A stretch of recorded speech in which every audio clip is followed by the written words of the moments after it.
Bismillahirrahmanirrahim. Alhamdulillahilladzi hadana lil Islam wa akramana bil iman wa faddalana bil Qur'an.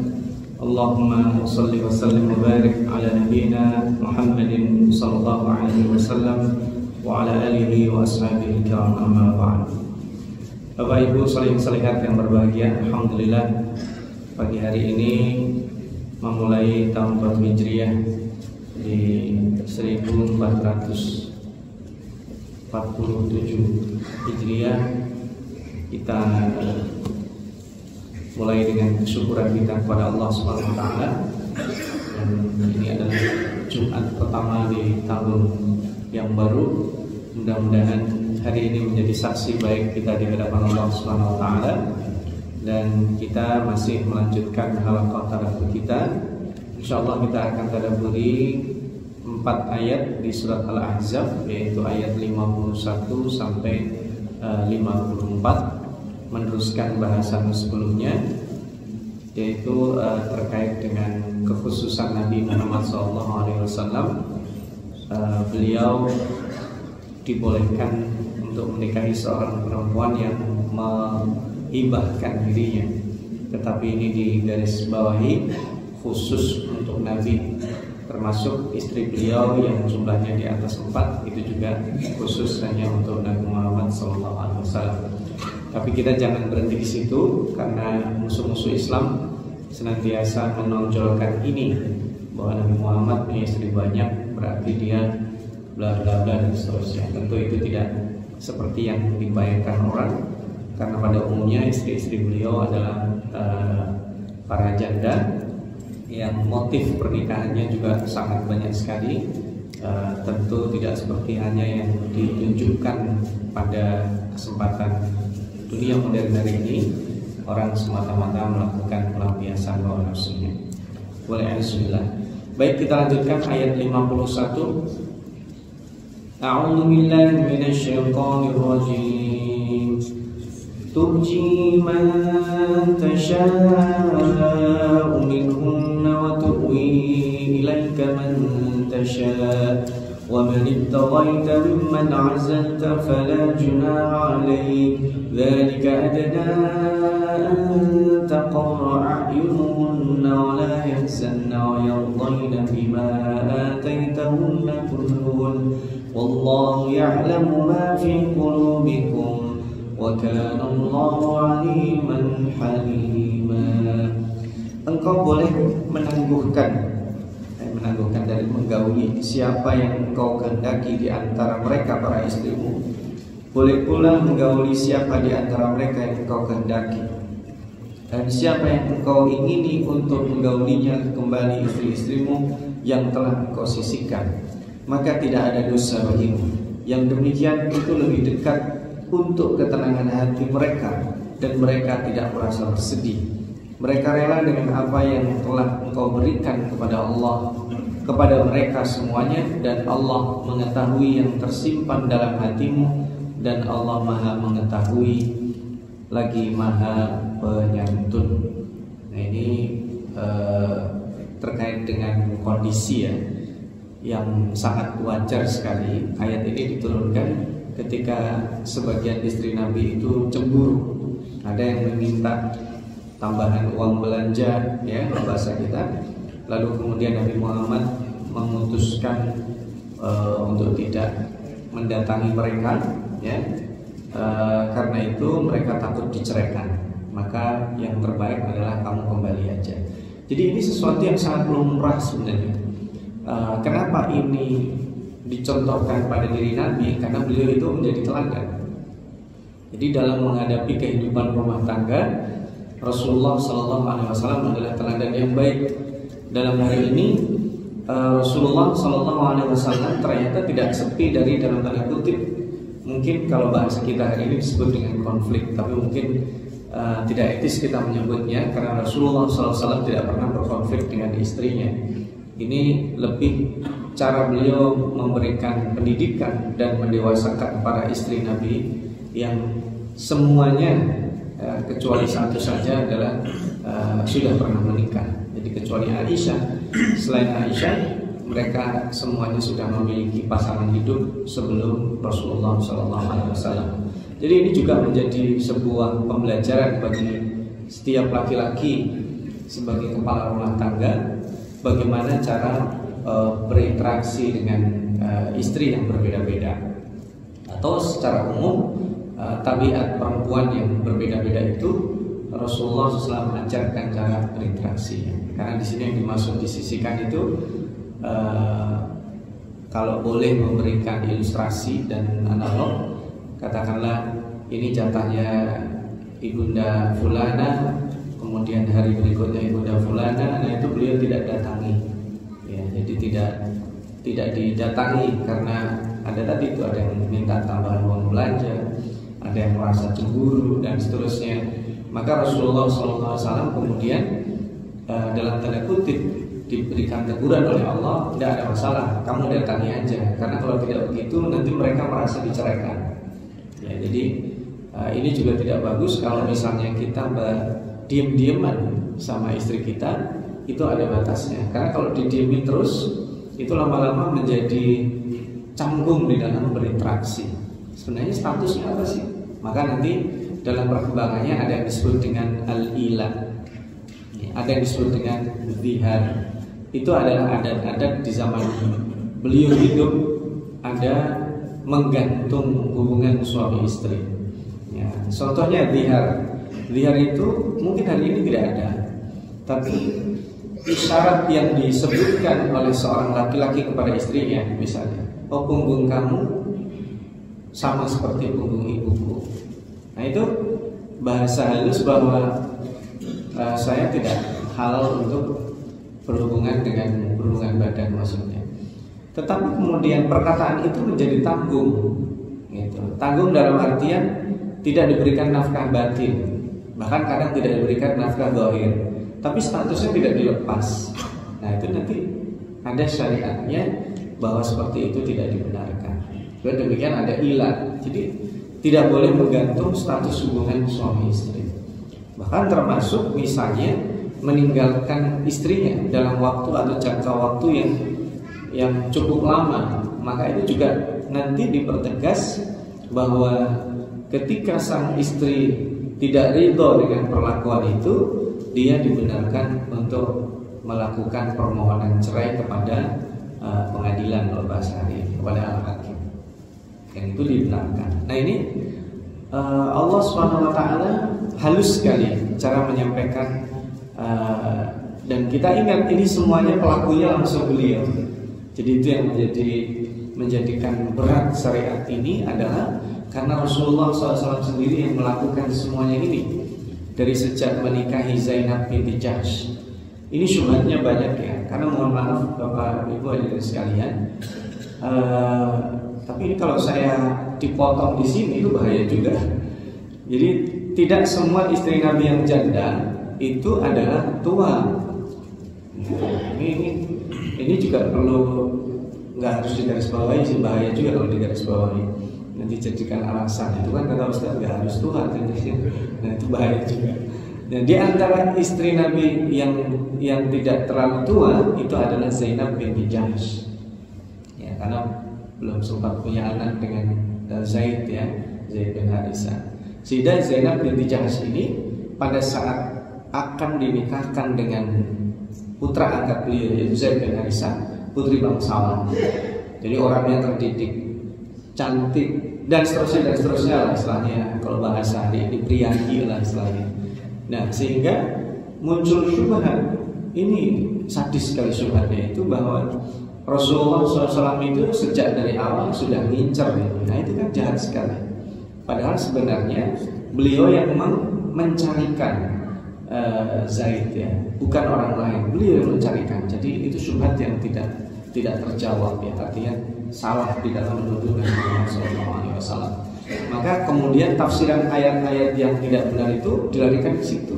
Sebenarnya Nabi Muhammad SAW naksir kok sama mantunya, itu kan jahat sekali.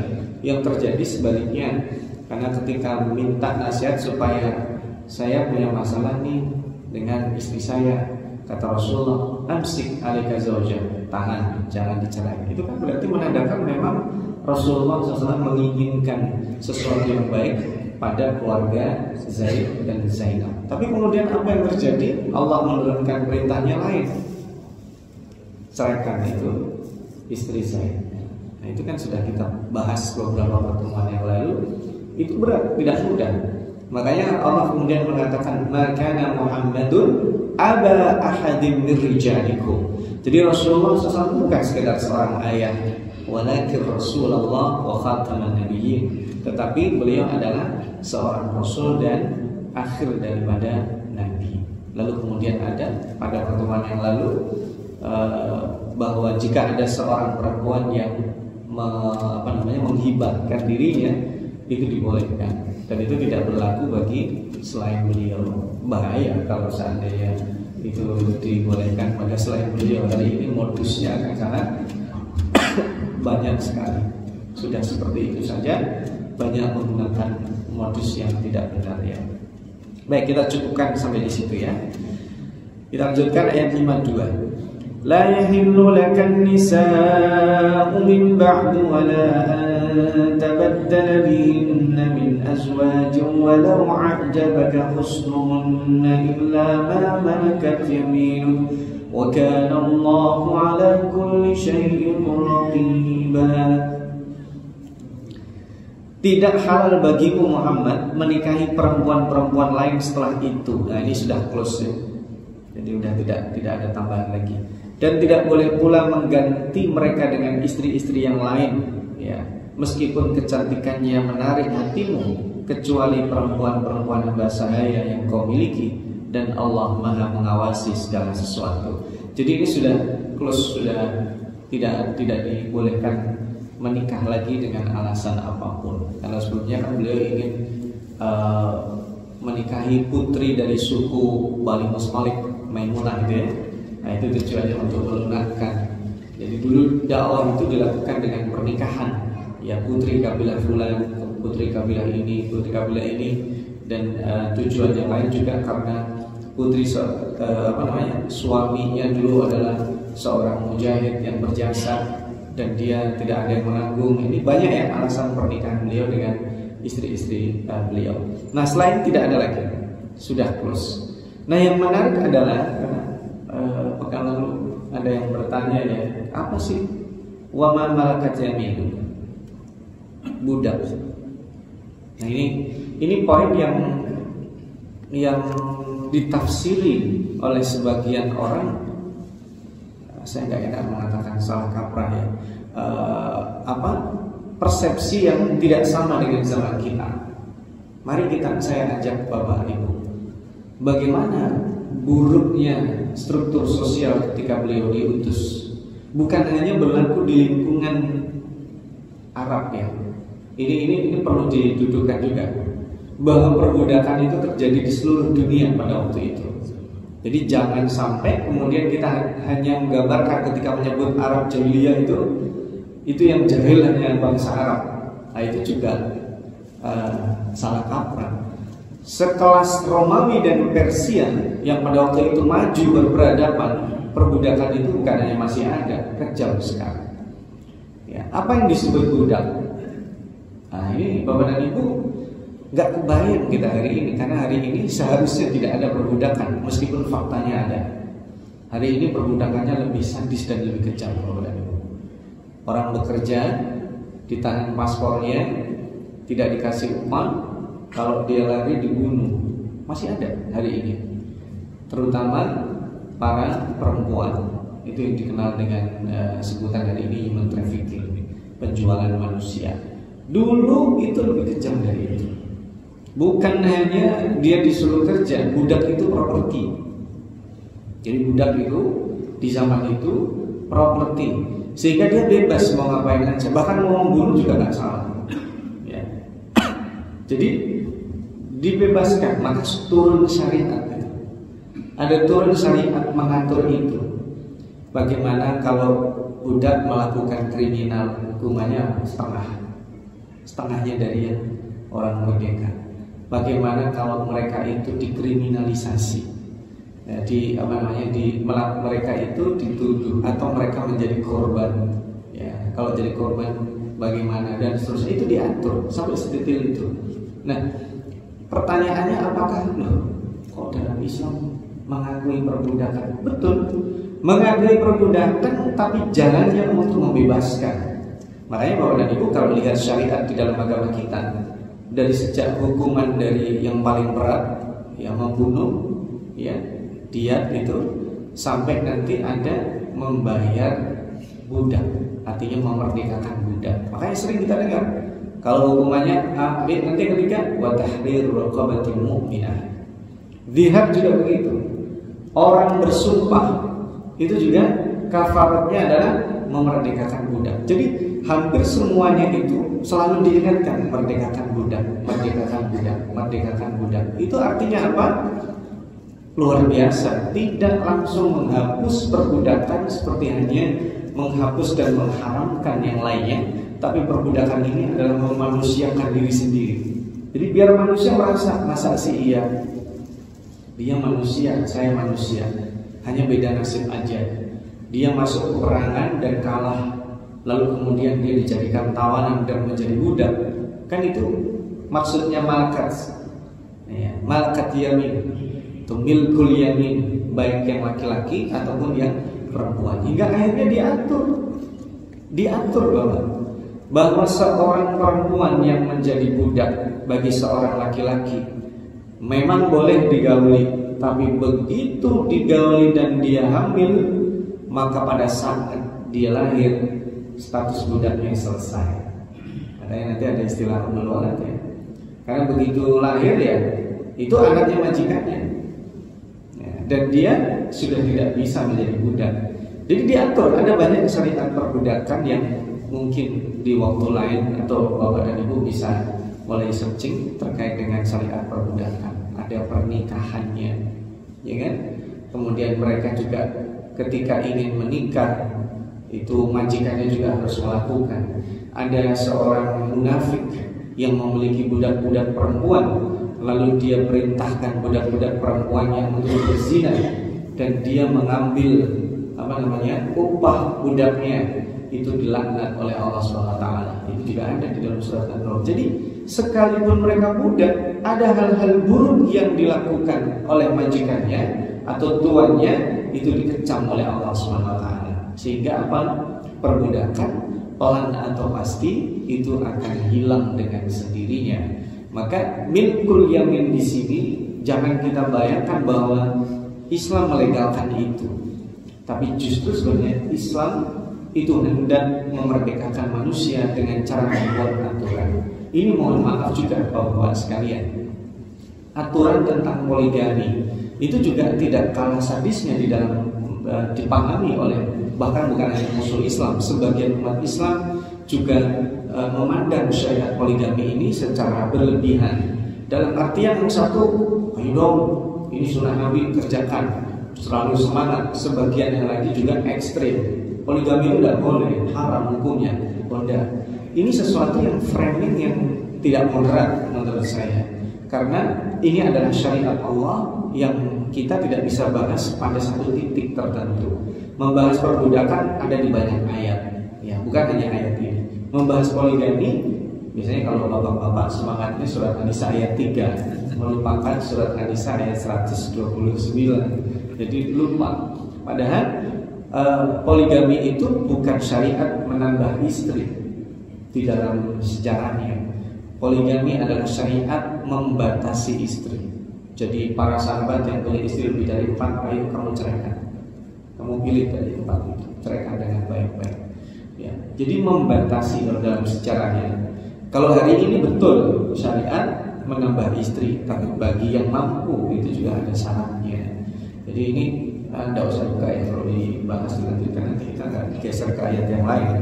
Ini jadi saya hanya ingin memberikan satu perspektif bahwa perbudakan tentang poligami itu sering menjadi pintu untuk memukul syariat agama kita, karena mereka tidak paham bahwa hakikatnya syariat itu apa. Maka kata-kata milkul yamin ini juga nanti terjadi pada Maria Al-Qibtiyah. Maria Al-Qibtiyah itu adalah budak perempuan hadiah dari Raja Mesir kepada Nabi Muhammad SAW, dan kemudian melahirkan Ibrahim, ya kan? Ketika melahirkan Ibrahim, maka statusnya siapa? Maria Al-Qibtiyah itu berhenti sebagai budak. Nah, disinilah para ulama ikhtilaf, ya, status dari Ummu Ibrahim, Maria Al-Qibtiyah itu menjadi istri Nabi atau Ummul Mukminin atau bukan. Nah, tapi kalau Bapak dan Ibu cari, itu biasanya tidak keluar itu sebagai Ummul Mukminin, karena beliau ini menolak statusnya di-upgrade sebagai Ummul Mukminin. Jadi ada banyak kisah nih, kalau satu-satu dari istri Nabi itu kita kupas, luar biasa dalamnya terkait dengan kisah mereka masing-masing. Termasuk yang terakhir kemarin kita bahas, yaitu Zainab binti Jahsy. Jadi ini kenapa Nabi Muhammad SAW dibahas, keluarga beliau, pernikahan beliau, lalu kemudian nanti ada setelah ini juga akan dibahas yang lainnya, tata cara bertamu di rumah beliau ini juga akan dibahas. Baik, kita geser ke ayat 53. Ya ayyuhalladzina amanu la tadkhulu buyutan nabiyyi illa an yu'zana lakum ila ta'amin ghayra nadirina inahu ولكن إذا دعيتم فادخلوا فإذا طعمتم فانتشروا ولا مستأنسين لحديث إن ذلكم كان يؤذي النبي فيستحيي منكم والله لا يستحيي من الحق وإذا سألتموهن متاعا فاسألوهن من وراء الحجاب ذلكم أطهر لقلوبكم وقلوبهم وما كان لكم أن تؤذوا رسول الله ولا أن تنكحوا أزواجه من بعده أبدا إن ذلكم كان عند الله عظيما. Ini satu ayat cukup panjang ya, saya bacakan terjemahnya. Wahai orang-orang beriman, janganlah engkau memasuki rumah Nabi kecuali jika kamu diizinkan untuk makan tanpa menunggu waktu masak. Ya. Tetapi jika kamu dipanggil maka masuklah, dan apabila kamu selesai makan keluarlah kamu tanpa memperpanjang percakapan. Sesungguhnya demikian itu mengganggu Nabi sehingga dia malu kepadamu untuk menyuruhmu keluar atau pulang. Dan Allah tidak malu menerangkan yang benar. Apabila kamu minta sesuatu keperluan kepada mereka istri Nabi, maka mintalah dari belakang tabir. Cara yang demikian itu lebih suci bagi hatimu dan hati mereka. Dan tidak boleh kamu menyakiti hati Rasulullah SAW, dan tidak boleh pula menikahi istri-istrinya selama-lamanya setelah Nabi wafat. Sungguh yang demikian itu sangat besar dosanya di sisi Allah. Masya Allah. Ini kita geser kepada adab bertamu. Jadi kita tidak boleh memasuki rumah sebelum diizinkan. Ya, ini kelihatannya sepele ya. Ada yang kaku dan banget dalam menerapkan ini. Kadang kan kalau kita bertamu, kita jangan asal masuk. Ya, Assalamualaikum. Tunggu dulu sampai saya dulu baik. Silakan masuk. Karena siapa tahu sebelumnya belum siap, ya kan? Jadi kita nunggu di depan, mungkin dia masuk ke dalam, jadi tadi cuma pakai baju yang ini, dia mau tambah, dia ganti, dia bersihin. Tunggu sampai dipersilakan masuk. Ini juga adabnya. Termasuk juga cara berdirinya. Berdirinya tidak di depan pintu, tapi agak geser ke kiri, agak geser ke kanan, gitu ya. Dan seterusnya, ini adab. Nanti ada juga di surat An-Nur juga demikian. Jadi yang menarik adalah adab-adab seperti itu kenapa nggak dikumpulkan dalam satu ayat? Mungkin kita bertanya-tanya. Termasuk dari pembahasan tentang perbudakan, kenapa tidak di satu ayat? Karena pembelajaran ini adalah pembelajaran yang terkait satu sama lainnya. Jadi ada tema tentang perbudakan terkait dengan peperangan. Ini kan peperangan ini. Tema perbudakan nanti terkait dengan kafarat. Tema perbudakan terkait dengan pernikahan. Tema perbudakan terkait dengan hukuman terhadap kriminalitas. Itu menandakan apa? Semuanya dibawa. Sama seperti tentang perempuan. Perempuan di zaman itu mirip-mirip tipis, beda tipis dengan perbudakan. Mereka itu juga seperti dianggap properti. Ya. Maka kalau kita lihat Arab jahiliyah, coba lihat katakanlah di zaman itu yang maju siapa? Romawi katakan, Persia. Bagaimana mereka memperlakukan budak dan perempuan? Tidak kalah sadisnya. Di zaman Romawi itu budak bahkan ada dikenal, kalau Bapak dan Ibu tahu itu ya, apa yang disebut dengan gladiator itu ya. Apa itu? Budak disuruh tarung sampai mati. Kalau bahasa kita, sabung ayam. Masa manusia disamain sabung ayam? Kan sadis itu. Tidak boleh kita kan. Tapi kalau mereka itu menjadi tontonan yang resmi itu. Jadi para budak disambung di situ, buat taruhan di situ. Makanya syariat perbudakan dalam agama kita itu sangat soft sekali, bagus sekali. Belum nanti budak-budak perempuan sadis. Jadi sebenarnya syariat kita ini, saya kadang gatal gitu ya, ingin manjat, tapi kan waktunya juga terbatas. Maka dalam memasuki rumah juga di sini luar biasa, jangan masuk rumah kecuali diizinkan. Dan apa umumnya orang itu masuk rumah kalau ada undangan makan? Makanya dakwah nih, kata dakwah ini sudah menjadi bahasa Indonesia. Dakwah itu aslinya pertama kali digunakan untuk undangan makan. Nah, ini saya punya dakwah, itu maksudnya apa? Ayo ke rumah saya. Buat apa Ustaz? Ya makan lah. Gitu. Oh, boleh justru sebenarnya gitu. Ngundang orang makan itu sering dilakukan Nabi. Gitu. Jadi Bapak dan Ibu kalau membuat sunnah seperti itu juga bagus. Misalnya Bapak dan Ibu undang misalnya 5-10 orang ke rumah saya. Kenapa? Undang makan. Dalam rangka apa? Undang makan aja. Gitu. Itu sunnahnya Nabi. Jadi kalau kamu diundang makan, datang aja. Nah, cuman hari ini sulit ya. Kita ngundang 10, dia ngasih tahu yang lain. Itu yang susah.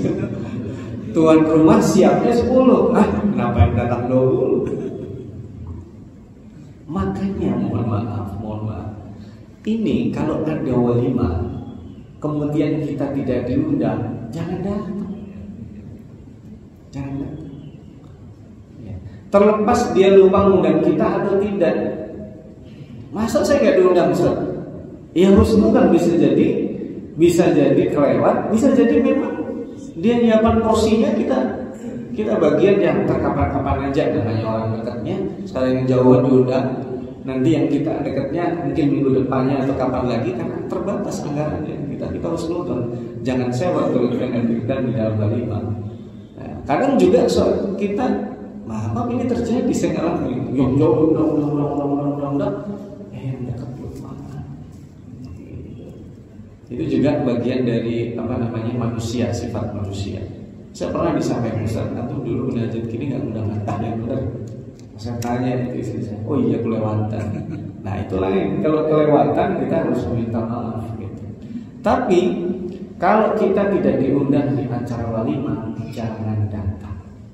Nah itu juga bagian dari etika kita di dalam bertamu. Jadi kalau misalnya, dan ini juga sering, saya ada undangan nih, yang diundang nama saya aja, ya tidak boleh saya bawa istri.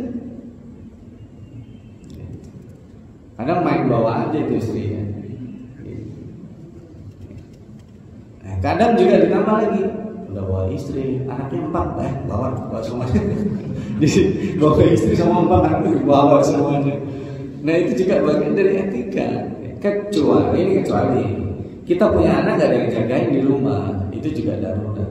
Nah, dan kita juga dalam walimah itu nggak selalu makan kan, kita bisa juga memberikan tahniah. Jadi undangannya untuk menyampaikan tahniah. Tapi kita juga gak akan sedetil itu. Ini etika saja. Kalau kita tidak diundang, terutama undangan makan, jangan datang. Gitu. Kecuali takziah nggak ada orang undangan. Orang meninggal, bisa nggak diundang, nggak bisa. Orang namanya takziah nggak perlu undangan. Kita takziah itu menjadi haknya orang yang mati. Karena nggak mungkin orang mati undang-undang lagi. Kalau saya mati kamu datang ya takziah saya, nggak mungkin. Yang mati siapa duluan kan nggak tahu. Jadi kalau ada takziah itu undang nggak diundang biasa takziah. Gitu. Bahkan kalau seandainya itu ada juga nggak boleh ditaati. Ada orang wasiat nih, ada wasiat. Wasiatnya itu karena dia itu musuhnya misalnya. Saya tidak reda. Kalau saya mati dia nyolatin saya nggak reda. Itu termasuk yang tidak perlu ditaati. Ya karena dia nggak bisa melawan. Kalau misalnya dia udah mati, orang yang dulu punya masalah sama dia datang mau takziah masa dilarang? Nggak boleh. Jadi beda dengan undangan makan ya. Sekali lagi ya, kalau ada undangan makan yang diundang 20, strict kita jangan ngajak orang lain. Gitu. Dan nggak perlu juga konfirmasi. Diundang makan nggak dimaksud saya? Enggak. Ikut aja. Jangan. Jadi kalau nggak diundang jangan datang. Itu ya tambahannya. Nah saya tambah lagi. Idza du'itum fadkhulu, masuk kalau diundang. Wa idza ta'imtum, kalau udah makan segera pulang. Nah ini juga kalau kita sudah diundang makan nih, undangan makan nih, udah setelah makan ya segera pulang. Jangan lama-lama. Kadang tuan rumah enak nggak ngusir? Enak nggak? Bapak udah selesai undangan makannya, ayo pulang-pulang. Ada nggak kayak gitu? Ada. Kita sebagai tamunya, kalau udah merasa cukup kira-kira, ya kita kasih isyarat. Ya. Dan memang ini real ya, fakta ya. Apalagi kemudian, kalau di dalam adat, sebagian adat itu menarik ya. Kalau di Mesir sama di Turki itu ada adatnya bahwa teh itu dihidangkan sebagai penutup. Tehnya. Jadi kalau udah makan keluar tehnya, itu maksudnya bahasa halusnya habis ini pulang gitu. Kode gitu. Nah kalau kita minta teh dulu di depannya langsung pulang nanti. Makanya kalau misalnya kita nih masuk ke rumah makan nih rame-rame ada 10 orang nih, itu jarang kemudian minta teh di awal. Teh itu nanti belakangan. Kalau dia minta di awal tuh minum air putih, minum jus apa. Nanti kalau udah semua cai kalau di Turki, kalau di Mesir syahid gitu ya. Kalau udah keluar syahidnya itu artinya apa? Itu terakhir. Gitu. Kalau di kita sebenarnya ada sih itu kayak es krim dan sebagainya itu ada. Gitu. Kalau itu udah keluar itu maksudnya apa? Pulang setelah ini. Gitu. Kadang basa-basi, mau apa lagi? Boleh dong ditambah lagi? Ya, tambah. Nah itu juga bagian dari adat ya. Nah ini kita adat-adat seperti ini kita perlu pelajari karena di kita suku sangat banyak sehingga di dalam bertamu kita juga ada adat-adatnya. Ya. Inna dzalikum kana yu'dhin nabi fayastahyi minkum, itu merepotkan dan Rasul itu malu untuk mengatakannya. Tapi wallahu la yastahyi minal haq, Allah itu enggak malu untuk menyampaikan. Ini sudah terjadi kemarin ya, peristiwa pernikahan dengan Zainab dan seterusnya. Wa idza sa'altumuhun, nah ini juga kalau pada saat kita bertamu bicara dengan istri Nabi juga etikanya enggak bertemu secara langsung. Istri Nabi. Nah, ini yang menjadi para ulama, perdebatan para ulama. Kalau saya mengikuti mazhab gini, karena istri Nabi itu khusus, maka melihat secara langsung itu secara etika itu ini berlaku hanya untuk istri Nabi. Kalau untuk selain istri Nabi, saya mengikuti mazhab yang seperti itu. Jadi kalau kita dengan yang lainnya selama itu aman dari fitnah, dibolehkan berbicara dengan istri orang lain, ya tentu dengan etika. Ya. Nah ini yang disebut miwara'i hijab. Istri Nabi itu diproteksi. Jadi sahabat itu kalau bicara tidak bicara melihat langsung. Nah inilah yang kemudian dipraktekkan di awal-awal ghirah untuk menggunakan jilbab itu. Sehingga saya pernah pada waktu itu, ini terjadi saya ketika menjadi mahasiswa, membimbing gitu ya, membimbing adik-adik mahasiswi, ya. Itu saya dikasih tabir gitu. Jadi dipagar begini. Jadi saya ngajarin adik-adik kelasnya itu nggak melihat orangnya, itu juga gimana rasanya ya, ngomong sama tembok begitu. Ya. Zaman dulu itu jangan dibayangkan kayak begini. Ini juga bagian dari sesuatu yang pada saat COVID itu aneh. Biasa saya kayak bapak gini, saya mengajar ada jamaahnya, tiba-tiba mengajar nggak ada jamaahnya, itu juga aneh. Zaman COVID kemarin terjadi. Biasa ada pengajian, ini sekarang masih diundang masjid A, masjid B, pengajian A, pengajian B, diundang tapi online. Itu zaman kita COVID ya. Aneh loh itu Pak, bahwa mungkin kalau dikira sekarang kita biasa, sekarang udah biasa. Kayak gini-gini ini sebelum COVID hampir nggak ada, hampir tidak ada. Saya rekam juga jarang. Dan itu ternyata bagian daripada cara Allah untuk mengajarkan kita. Karena kan habis ini direkam, di-upload, bisa didengarkan di lain waktu, ya. Terutama kalau kita ingin ulang tema pengajian tanggal sekian itu ini, saya perlu mendengarkan lagi. Saya juga tahu ada kesalahan, saya bisa perbaiki dan seterusnya. Itu bagian dari sesuatu yang karena kita tidak sadar. Nah maka syariat ini, kenapa saya mengambil pendapat itu? Ini khusus untuk istri Nabi, karena ada yang nanti berikutnya di sini. Wa ma kana lakum an tu'dhu Rasulullah wa la an tankihu azwajahu. Menikahi istri Nabi ketika Nabi sudah wafat itu haram, tidak boleh. Dan ini khusus istri Nabi. Makanya disebut apa? Ummahatul Mukminin, ibunya orang beriman. Ibu statusnya adalah mahram, jadi tidak boleh dinikahi. Sementara kalau perempuan lain yang ditinggal mati suaminya boleh menikah dengan laki-laki lain, kecuali istri Nabi. Jadi istri Nabi itu Nabi Muhammad menjadi suami terakhirnya. Karena nanti di akhirat itu ibu-ibu yang menikah lebih dari satu itu akan dikumpulkan dengan suami terakhirnya. Itu menurut satu pendapat. Pendapat lain mengatakan akan dikumpulkan bersama suami terbaiknya. Ada yang mengatakan lagi kalau perempuannya memiliki pilihan, dia dibolehkan memilih. Yang benar yang mana masuk surga aja dulu, nanti gampang. Kalau sama surga mah itu gampang sekali. Karena kalau terlalu itu ribet saya jelasin mana yang benar, ya ini belum terjadi. Masuk surga aja dulu sebenarnya, nanti di sana akan diselesaikan gampang ya. Jadi kalau untuk istri Nabi tidak boleh.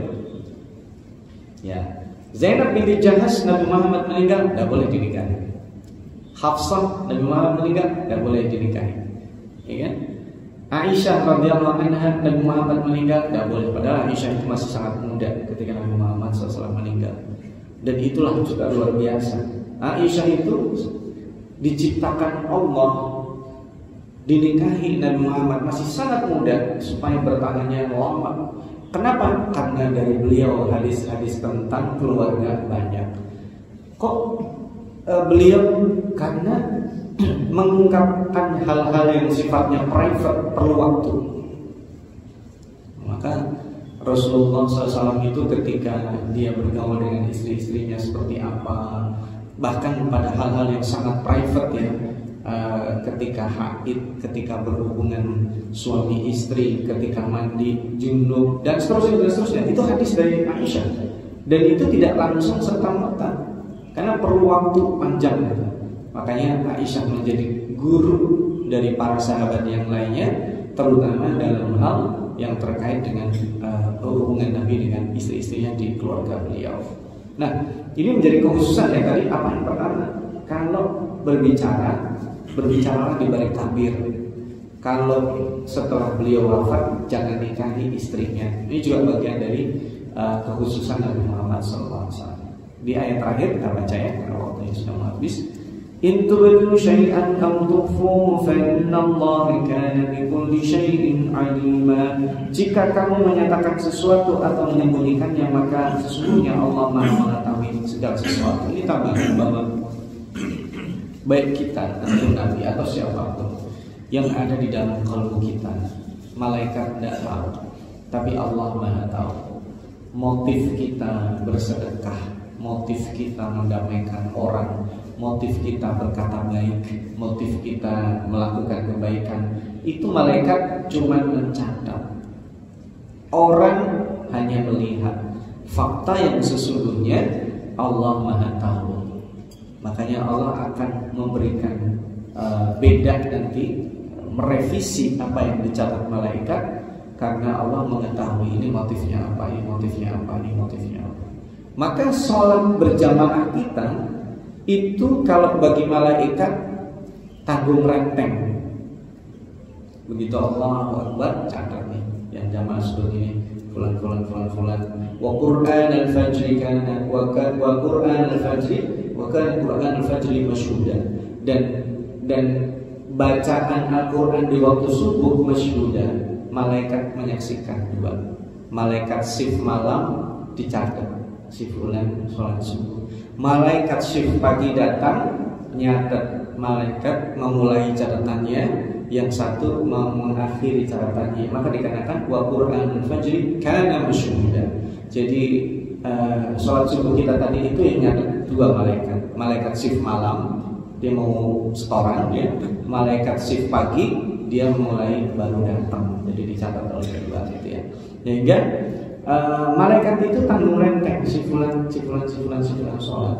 Tapi nanti Allah mengetahui ya siapa ini, makanya hisabnya nanti sendiri-sendiri. Ini khusyuk, ini dia betul-betul karena Allah, ini yang ini bengong aja, kau yang ini mikirin ini, kau yang ini begini, yang ini. Itu semuanya Allah SWT sangat tahu, tapi malaikat tidak diberitahu. Apakah itu nanti malaikat punya ketambahannya? Wallahu a'lam bishawab. Karena malaikat itu amanah, maka disebut kiraman katibin. Malaikat itu amanah. Kalau Allah perintahkan catat nih, dikasih note ya. Sholat yang hari ini beda sama sebelumnya, kasih tambahan dia. Nah itu yang memerintahkan Allah. Mudah-mudahan pagi ini menjadi pagi yang baik. Kita mulai tahun ini dan apa yang tadi disebutkan oleh Allah SWT sebagai syariat di tengah keluarga Rasulullah SAW bisa kita teladani. Bahasan terkait dengan yang lain-lainnya ini masih ada terusannya. Insyaallah nanti kita akan sambung di ayat 55 dan seterusnya. Jangan lupa kita doakan saudara-saudara kita di Palestina. Hari ini masih dalam kondisi terbalik dan terjajah. Kita doakan mudah-mudahan Allah SWT menghukum orang-orang zalim, menggantikan para syuhada mereka, rumah-rumah mereka, keluarga mereka yang telah menghadap Allah atau dalam keadaan terluka. Dan kita doakan anak-anak kita yang sedang berlibur ya, bapak di rumahnya tahu kebiasaan baik yang ada di sekolah, di pesantren. Mudah-mudahan kita bisa jaga. Kita berdoa mudah-mudahan masa depan nanti untuk mereka lebih baik dari kita hari ini. Itu saja. Mari kita tutup kajian kita dengan membaca doa kafaratul majlis. Subhanallahumma wa bihamdika asyhadu an la ilaha illa anta astaghfiruka wa atubu ilaik. Wassalamualaikum warahmatullahi wabarakatuh.